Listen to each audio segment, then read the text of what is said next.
예, 저와 여러분이 이렇게 예수님께서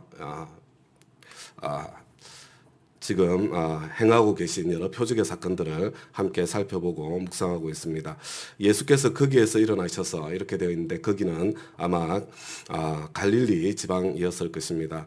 두로 지역으로 가셨다. 이렇게 좀 지도가 마음속에 들어오면 훨씬 더 이렇게 느낌이 올 텐데요. 이제 북쪽 지방으로 이렇게 이동하시는 그런 상황을 생각하시면 될 것 같습니다. 많은 사역 가운데 쉼의 시간이 필요하셨던 것은 아닌가 이렇게 생각이 되어집니다. 그래서 어떤 집에 들어가셨는데 아무도 그것을 모르기를 바랬지만 숨어 계실 수가 없었다 이렇게 말씀하고 있지요. 그때 이제 악한 귀신 들린 딸을 둔 여자가 예수님의 소문을 듣고 왔는데 이 여자는 수로보니게 사람이다. 우리가 이렇게 옛날 번역으로 알고 있는데 오늘 번역은 시로 페니키아 출신이다 이렇게 돼 있죠. 시로는 그러니까 시리아를 이야기를 하고 그 다음에 그 아래쪽으로 있는 페니키아 지역이니까 아마 시리아와 페니키아의 어떤 경계 지역에 있는 그쪽 출생이 아니었던가 싶고요. 그리고 이 사람은 그리스 사람이다, 이방인이었다 이렇게 말씀해주고 있습니다.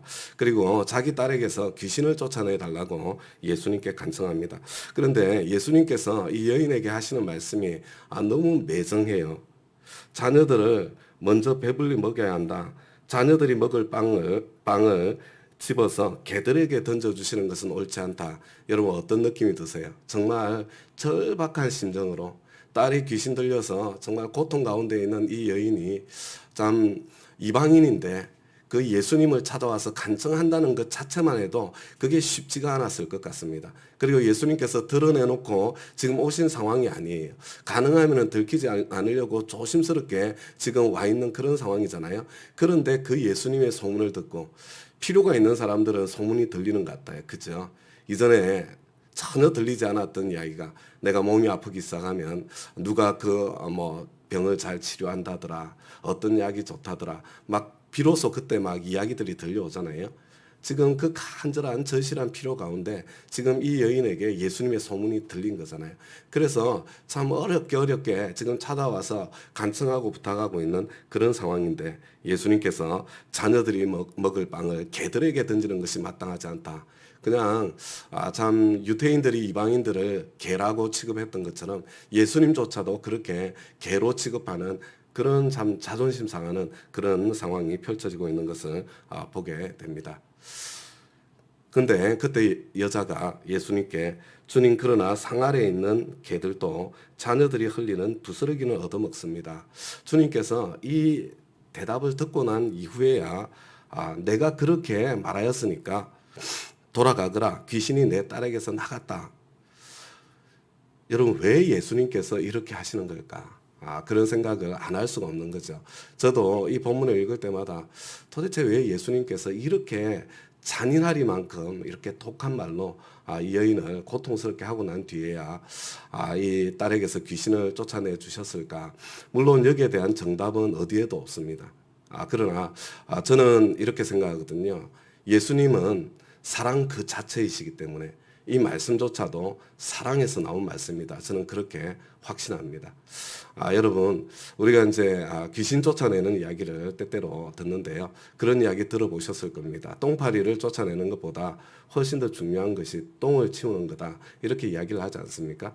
여러분, 귀신 쫓아내는 거, 그보다 훨씬 더 중요한 게 뭐냐면, 귀신이 다시 찾아오지 않도록 귀신이 또아리를 틀 수밖에 없었던 그 상처, 그 아픔, 그 죄, 그 문제를 먼저 해결해 주어야 그래야만 다시 귀신이 찾아오지 않게 되는 거거든요.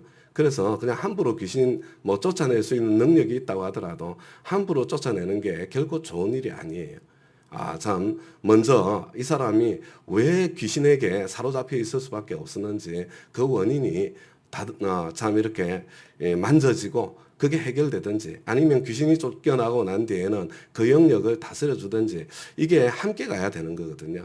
근데 여러분 지금 어린 딸이 만약에 귀신이 들렸다면 이게 어디에서 왔겠습니까? 여러분 그냥 이 귀신 들리는 아니면 이렇게 깊은 어떤 문제들이 일어나는 것들 이게 그냥 일어나는 게 아니죠, 그렇죠? 이 어린아이에게 귀신이 들렸다면 이것은 틀림없이 가족 관계 속에 있는 엄청난 상처에서 기인한 것이라고 이렇게 보아야 될 거예요.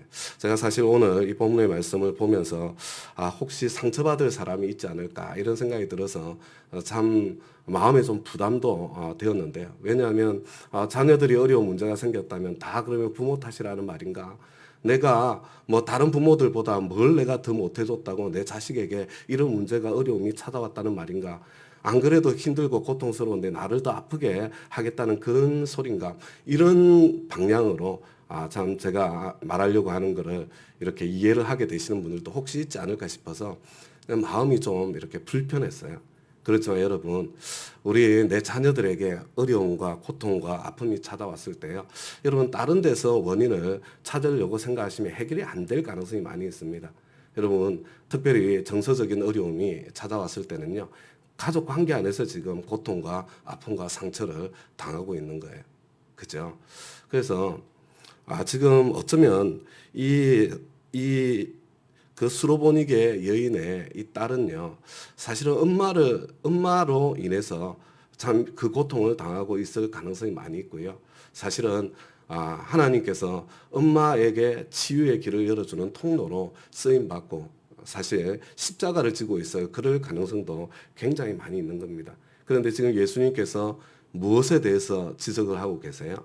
여러분 사실은 수로보니게 여인의 그 지독한 자존심을 지금 다루고 계신 거 여러분 보이지 않습니까? 사실은 우리가 생애의 삶을 하면서 죄의 본질이 무엇인가에 대해서 공부를 하죠. 여러분 죄의 본질이 뭐냐면 다른 게 아니고요. 이 자존심 자애고입니다. 우리는 내가 무슨 크게 나쁜 짓을 했어 뭐 이런 식으로 이제 생각을 하면서 이제 내가 가지고 있는 영역이 별거 아닌 것처럼 이렇게 생각하실 수 있는데요. 여러분 하나님 앞에서 죄의 가장 여러분 이 죄의 본질이 뭐냐면 다른 것이 아니고 자존심 자아에고라는 것 이걸 잊어버리면 안 돼요. 그래서 여러분이 자존심 자아에고는요 다른 형태로 어떻게 나타나냐면 이 고집이라는 것으로 나타납니다. 그래서 하나님께서 이스라엘 백성들을 책망하실 때 뭐라고 그래요? 너희들은 목이 곧은 백성이다. 여러분 목이 곧다는 것은 고집을 부린다는 이야기예요. 그런데 여러분 한번 잘 생각해 보세요. 내가 이 고집이라는 거 있잖아요. 이게 나는 뭐 죄 짓는데 내가 고집을 부려? 뭐 이런 생각들을 하시는 분들이 계시잖아요. 여러분 근데 그게 아니고요. 사실은 어쩌면요 죄의 고집보다 더 심각한 것이 의의 고집이에요. 의의 고집. 자기 의의 고집. 여러분 이거는요 잘 드러나지도 않고요. 왜냐하면 좋아 보이고 옳아 보이고 의로워 보이기 때문에. 그래서 잘 드러나지가 않아요. 여러분 죄의 고집은요 그냥 금방 드러납니다. 금방. 그래서 하나님 앞에서 깨닫기만 하면 지금 내가 이 죄의 고집을 부리고 있구나 이게 떨쳐버릴 수 있는데요.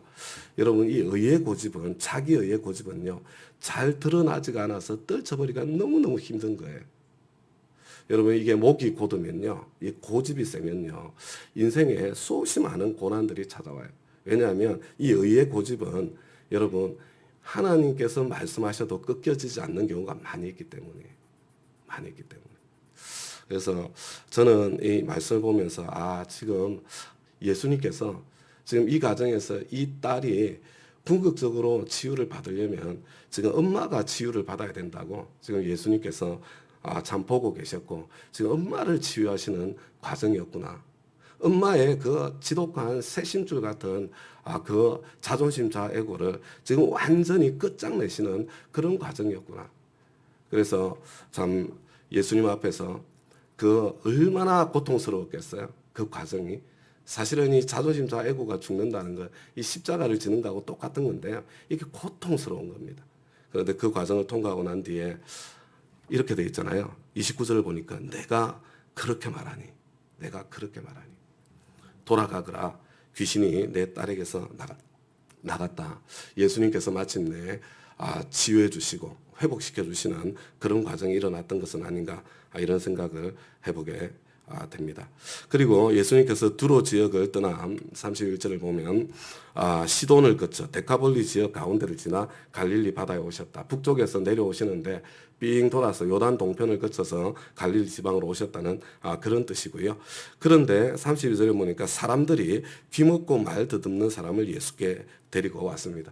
그죠? 저는 이 말씀을 보면서 오늘 본문의 말씀은 그 이야기구나. 사실은 귀신 들려서 고통당하는 딸도 뭐 예수님 소문을 들을 수 있었겠어요. 더군다나 귀먹고 말 더듬는 이 사람은 예수님 소문을 들을 가능성이 없죠. 들리지를 않으니까. 그런데 사람들이 지금 예수의 소문을 듣고 엄마가 예수의 소문을 듣고 사랑하는 마음 때문이죠. 참 데리고 와서 예수님의 능력을 경험하고 누리게 되는 그런 자리를 보게 되는 것 같습니다. 사실은 참 정말 고통 가운데 있을 때는 내가 주변을 돌아볼 여유조차 없을 때가 참 많이 있는 것 같습니다. 어쩌면 내가 예수님께 데리고 가야 될 사람들이 내 주변에 있지 않을까 이런 생각을 하게 되고요. 코로나 과정을 통과하면서 그런 상황 속에 처해 있는 사람들이 더 많이 있을 가능성이 많습니다. 우리 주위를 돌아보면서 예수가 꼭 필요한 사람들 우리가 찾아서 예수님께로 데려다주는 그런 과정이 있었으면 정말로 좋겠습니다. 근데 오늘 이 33절 오늘 치유하시는 이 과정이 참 이상해요. 전부 다 그죠? 예수께서 그를 무리로부터 따로 데려가서 손가락을 그의 귀에 넣고 침을 뱉어서 그의 혀에 손을 대셨다. 예수님께서는 그냥 멀리 떨어져 있는 사실 귀신 들린 딸에게서 귀신도 그냥 쫓아낼 수 있었는데 아무 말씀도 안 하시고 사실은 귀먹고 말을 더듬는 이 사람도 뭐 이런 거 안 해도 고칠 수 있지 않았겠어요? 그냥 말씀해서 고칠 수도 있었고 그냥 말씀 안 하고도 고칠 수 있었을 텐데 왜 예수님께서는 이 사람에게는 이런 방법을 사용하실까 이런 생각을 또 하게 되는 거죠. 여러분 예수님께서는 문제만 해결해 주시기를 원하지 않으셨던 것 같아요. 예수님께서 치유를 하실 때는요 그 사람의 육신만 고친 적이 거의 없는 것 같습니다. 예수님께서는 육신만 고치시는 것이 아니라 정서적으로도 고치시고 그리고 영적으로도 고치시는 전인적인 치유를 언제나 행하셨던 것으로 저는 그렇게 이해가 되어집니다. 그래서 사실 이 귀먹고 말 더듬는 이 사람이요 정말 이 단지 그것 자체만이 아니라 그 내면에 얼마나 많은 상처와 아픔 가지고 있었을까 이런 생각들을 하게 되죠. 사실은 그의 귀에 손을 넣는다 이렇게 됐지만 이 귀를 감싸고 만지는 그 모습을 생각해 보세요. 참 따뜻한 느낌이 들지 않습니까? 귀머거리는 예수님께서 뭐라고 말을 해도 말을 들을 수 없었을 것입니다. 그러나 자기 귀에 이렇게 예수님의 손길이 닿았을 때 예수님께서 나를 사랑하시는구나 따뜻하게 나를 만져주시는구나 지금 내 귀를 치유하고 계시는구나 이런 느낌들을 갖지 않았을까 이런 생각도 들고요. 그리고 그 혀를 또 만져주시고 그리고 난 뒤에 이제 이 귀가 먹고 말을 더듬던 이 사람에게 예수님께서 따뜻한 사랑으로 지금 내가 너를 사랑하는 마음으로 무엇인가를 하고 있다는 것을 보여주고 경험하고 느끼게 하신 뒤에 그 다음에 에바다 열리라고 이렇게 말씀하셔서 그참 문제도 해결되는 그런 과정을 통과하게 하셨던 것이 아닌가 이렇게 저는 생각을 해보게 됩니다. 그리고 한편으로 또 그런 생각도 하게 되죠. 사실은 저와 여러분이 사실은 귀가 먹고 그리고 말 더듬는 그런 사람 아닌가. 내가 멀쩡하게 잘 들리는데 내가 멀쩡하게 말 잘하는데 내가 왜 귀먹고 내가 왜 참 말 더듬이냐 이런 생각할 수 있지만요. 여러분 영어로 누가 이야기하면 잘 들리던가요? 한국말 잘 들리는데 영어는 안 들리잖아. 그리고 영어로 말하려고 하면 막 말이 술술술 잘 나오나요? 막 말하려면 막 더듬거리지 않습니까? 하물며 하나님의 언어, 하나님의 말씀. 내가 한국말은 잘 듣고 한국말은 잘하는 것처럼 보이지만 하나님께서 말씀하시는 그 말씀은 내 귀에 도무지 들리지 않고 그리고 또 내 입을 통해서는 참 세상의 말, 부정적인 말, 불신의 말만 이렇게 쏟아져 나오고 참 하나님께서 찾으시는 믿음의 말, 사랑의 말, 격려의 말, 긍정의 말, 소망의 말 이런 말들은 왜 그렇게 떠듬거리는지 참 하나님께서 우리 고난과 시련의 과정을 통과할 때 틀림없이 하나님의 좋은 역사가 펼쳐지고 있는데도 불구하고 지금 하나님께서 제일 좋은 일들을 펼쳐가고 계세요. 이 믿음의 말을 하기가 왜 그렇게 떠듬거려지는지 오늘 이 말씀을 보면서 내가 귀머거리고 내가 지금 말 듣는 바로 그 사람이구나. 그런 생각도 또 한편으로 하게 되었습니다. 예수님께서 이 일을 아무에게도 말하지 말라 이렇게 말씀하셨는데 말리면 말릴수록 더 퍼뜨리는 이런 상황이에요.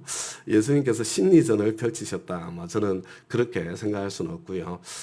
예수님께서는 지금 이렇게 십자가를 지실 그 타이밍을 조절을 하셔야 하는데 우리 하나님의 때를 조절해 나가는 그런 과정이었을 거다 이렇게 생각합니다. 그리고 우리 37절 말씀을 보면 사람들이 몹시 놀라죠. 사람들은 처음에는 예수님께서 치유해 주시는 내 피로를 채워 주시는 기적을 경험하는 그런 일들에만 관심이 있었지만 그가 하시는 일은 모두 훌륭하다.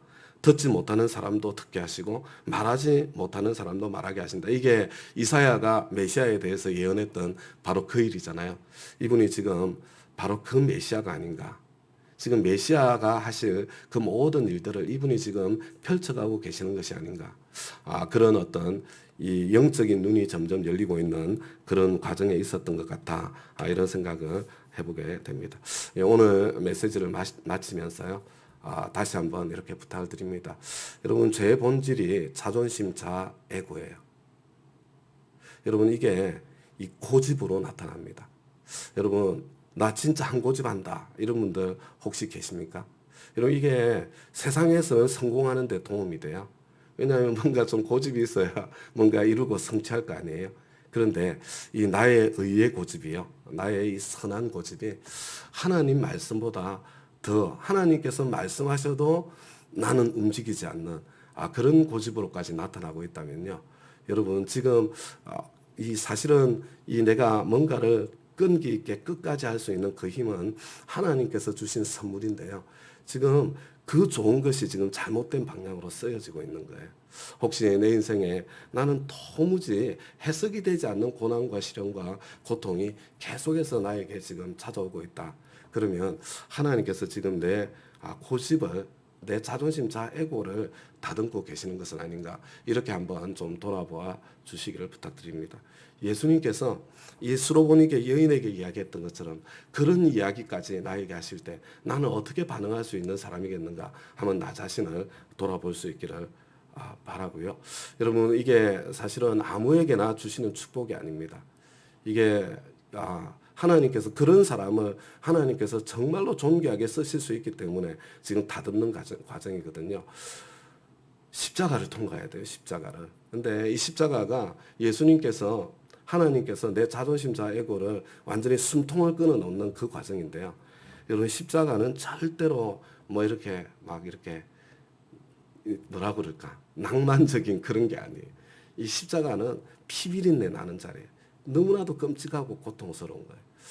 하나님께서 혹시 나에게 정말 그 십자가의 과정, 내 자존심 자아 에고에 숨통을 끊어 놓는 그런 과정을 통과하고 계시다면요. 여러분 다른 데서 무슨 이렇게 뭘 찾으려고 하시면 안 돼요. 여러분 그때는요. 완전히 낮아져야 돼요. 완전히 숨통이 끊어질 때까지 그냥 바짝 엎드려야 됩니다. 수로보니게 여인처럼 그렇게 참 하나님 앞에 내 자신을 완전히 내어드리고요. 정말 이렇게 끊어지고 그것이. 그래서 주님께서 쓰시기 편한 종. 여러분 나는 한다면 하는 사람 이것 되면 안 돼요. 나는 주님께서 하라시면 하는 사람입니다. 이리로 바뀌는 그런 사람. 저와 여러분이 다 될 수 있기를 바라고 그래서 하나님께서 정말 저와 여러분을 통해서 진짜 하시고 싶은 일들을 마음껏 펼쳐가시는 그런 은혜의 역사들이 임하시기를 우리 주님의 이름으로 부탁드립니다. 다 같이 우리 기도하겠습니다. 하나님 아버지 정말 이 수로보니게 여인을 향해서 하셨던 예수님의 이 말씀 참 이해가 되지 않는 그런 말씀이지만 그러나 주님께서는 이 여인을 너무나도 사랑하셨기 때문에 그리고 또 이 여인의 딸도 너무나도 사랑하셨기 때문에 참 이 과정을 통과하게 하셨다고 그렇게 저는 이렇게 믿어집니다. 저에게도 이런 과정이 있었던 것 같습니다, 주님. 고통스럽고 힘들고 괴로운 그런 시간이었습니다, 주님. 그렇지만 정말 아무에게나 찾아오지 않는 그런 과정인 것 같습니다. 우리 다운 가족 한 분 한 분 주님께서 기억해 주시고 하나님 정말 내 자존심 자아 에고가 하나님 앞에서 한 털업도 남지 않고 주님 앞에 완전히 참 처리되고 숨통이 끊어지고 그래서 하나님께서 언제나 쓰시기에 편하신 종으로 마음껏 쓰실 수 있는 그런 종들로 하나님께서 정말 하시고 싶은 일이 있으실 때 찾아서 쓰실 수 있는 그런 분들이 가득한 우리 다운 교회 될 수 있도록 주님께서 역사해 주시고 축복해 주시기를 간절히 구하고 소원합니다. 하나님 오늘 또 이 새벽에 주님 앞에 나올 때에 정말 사랑하는 사람들을 위한 간절한 기도 가운데 아버지 하나님 저희들 나왔습니다. 특별히 우리 노부모님들 이 시간에 기억하여 주옵소서. 천성 가시는 길이 얼마나 힘들고 어려운지 안타까운 마음이 들 때가 너무나 많습니다. 아직 복음도 듣지 못하고 아직 예수님 구주와 주님으로 영접하지 못하고 천성 가는 길목에 서 있는 우리 부모님들을 주님께서 기억해 주시고 불쌍히 여겨 주시기를 주님 앞에 간절히 구하고 소원합니다. 하나님 복음이 들려질 그 귀에 하나님께서 허락해 주시고 아버지 하나님 정말 이 세상을 떠날 때에 아버지 집으로 돌아가서 천국에서 영원히 살며 천국에서 다시 만날 그런 소망 가운데 우리가 이 땅에서 천국으로 환성하고 헤어질 수 있도록 우리 타운의 모든 노부모님들을 주님 불쌍히 여겨주시고 은혜로 축복해 주시기를 간절히 구하고 소원합니다. 주님께 감사드리며 예수님 이름으로 기도드리나이다.